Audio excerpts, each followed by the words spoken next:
যে কোনো আদালত কোনো ব্যক্তিকে পলাতক আসামি ঘোষণা করলে তিনি নির্বাচন করতে পারবেন না। আর এখন জামানত বেড়ে 50,000 টাকা হয়েছে। ভোটার পিছু 10 টাকা খরচ করতে পারবেন প্রার্থী। আর মনোনয়ন জমার সময় প্রার্থী বা প্রস্তাবকারীর উপস্থিতি বাধ্যতামূলক। এমন একগুচ্ছ সংস্কার প্রস্তাব এনে গণপ্রতিনিধিত্ব আদেশ সংশোধন আইন মন্ত্রণালয় পাঠিয়েছে নির্বাচন কমিশন। ত্রয়োদশ জাতীয় সংসদ নির্বাচনকে সামনে রেখে নির্বাচনী আইন সংস্কার নিয়ে মাসখানেক ধরে দফায় দফায় পর্যালোচনা করেন নির্বাচন কমিশন। এরপর গণপ্রতিনিধিত্ব আদেশ আরপিও সংশোধনের প্রস্তাব চূড়ান্ত করা হয়। আনা হয়েছে বেশ কিছু পরিবর্তন। বুধবার আগারগাঁওয়ে নির্বাচন ভবনে এ নিয়ে কথা বলেন নির্বাচন কমিশনার আবুল ফজল মোহাম্মদ সানাউল্লাহ।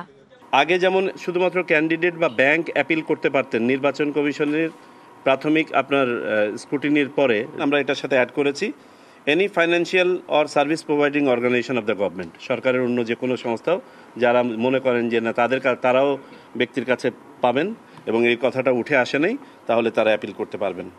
নির্বাচন ব্যবস্থা সংস্কার কমিশনের সুপারিশ থাকলেও অনলাইনে মনোনয়নপত্র জমা দেওয়ার বিধান রাখা হয়নি।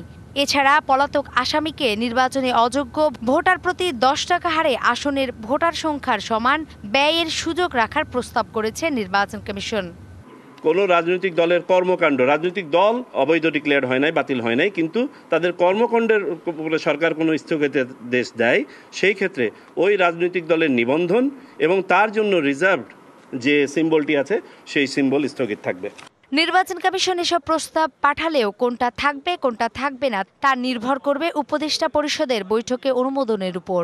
আইন মন্ত্রণালয়ের ভেটিং শেষে সরকারের সায় পেলে সংশোধন অধ্যাদেশ জারি করবেন রাষ্ট্রপতি। আমাদের gazette publication itself is a certification যে নির্বাচন কমিশন এটাকে দায়িত্ব নিয়েছে এই ইলেকশনের। Nupur Mahmud, DBC news, Dhaka.